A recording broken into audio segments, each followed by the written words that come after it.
नमस्कार, आप सभी का स्वागत है थ्रोन वर्स हिंदी में। कहानी शुरू हुई थी सर आर्लन ऑफ पेनिट्री और इसका सिखाया हुआ शागिर्द डंक।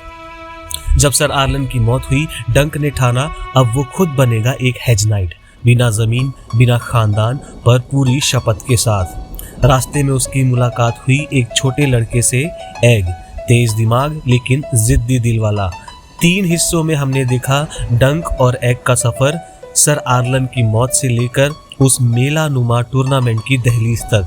अब शुरू होता है एशफोर्ड का मेला, डंक की सबसे बड़ी परीक्षा।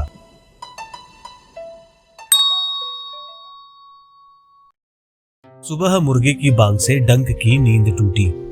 एग अब भी वही था, बूढ़े आदमी के पुराने चोगे में लिपटा हुआ। उठो, काम करना है, स्वीट फूड को काठी लगाओ, डंक कहता है। नाश्ते का क्या? एग का सवाल। डंक, काम के बाद पहले घोड़ी तैयार करो।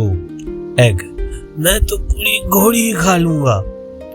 डंक, अगर ज्यादा बोला तो मेरी मुट्ठी खानी होगी। आज के दिन मैं ज्यादातर बाहर रहूंगा, तुम यहीं रहना, डेरा ठीक से रखना, कोई चोर इधर ना आए। एग, अगर आए तो तलवार दे दो। डंक, नहीं, चाकू काफी है, और अगर तुम भागे तो कुत्तों के साथ ढूंढ निकालूंगा। एग, पर तुम्हारे पास कुत्ते भी हैं, मुझे नहीं मालूम था। डंक ने बहुत सारे कस्बे देखे थे, पर यह सबसे सुंदर था। सफेद दीवारों वाले घर, छप्पर की छतें और दूर से आती तुरहियों की गूंज।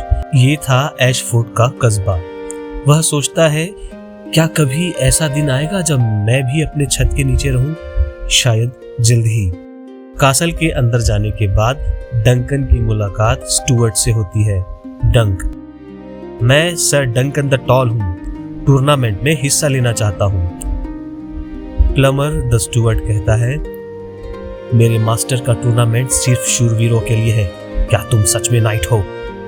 डंक, हाँ, सर आर्लन ऑफ पेनिट्री ने अपनी मृत्यु से पहले मुझे नाइट की उपाधि दी थी।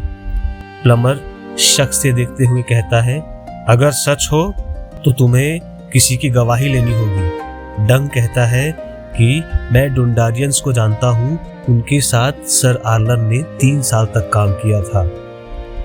ठीक है, डोंडारियन से मिलो, वो तुम्हारे लिए गवाही देंगे। डंक, जैसा आप कहें। इसके बाद डंक स्वीट फूड को लेकर के वहां के एक अस्तबल में जाता है। अस्तबल की ठंडक में डंक ने अपने पुराने साथी स्वीट फूड का सिर सहलाया। घोड़ी जैसे समझ रही हो कि अब जुदाई का वक्त आ गया हो। डंक, धीरे से, तुम एक अच्छी लड़की हो स्वीट फूड, अगर मैं जीत गया तो लौट कर तुम्हें फिर से लेने आऊंगा। तभी जोर से ट्रम्पेट की आवाज आने लगी और किले के फाटक से निकले सफेद कवचों में लिपटे नाइट्स, किंग्स गार्ड के नाइट्स।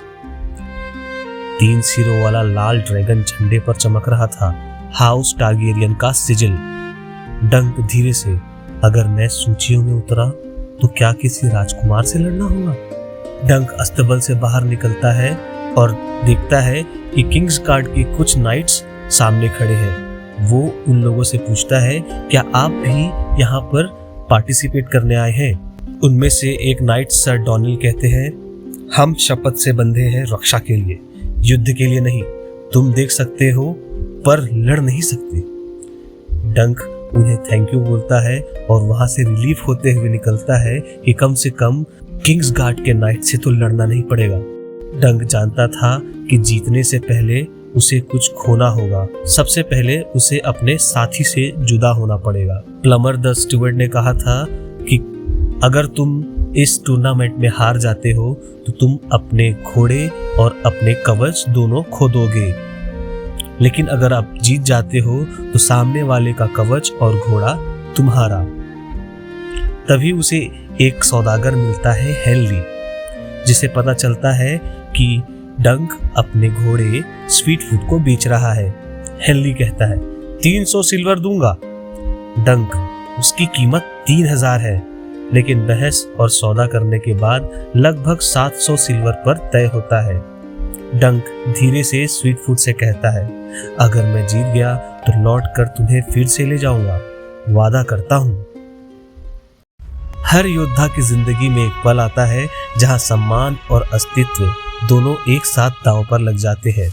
एशफोर्ड के इस मेले में डंक अब एक नाम नहीं बल्कि एक चुनौती है उन सब के लिए जो उसे नीचा दिखाना चाहते हैं। अगले भाग में द लिस्ट्स बिगिन, डंक का पहला टूर्नामेंट, एग की चतुराई और भाग्य का पहला वार। अगर आपको वीडियो पसंद आया है तो कृपया लाइक कीजिए, शेयर कीजिए, सब्सक्राइब कीजिए और थ्रोन वर्स हिंदी के साथ बने रहिए। धन्यवाद।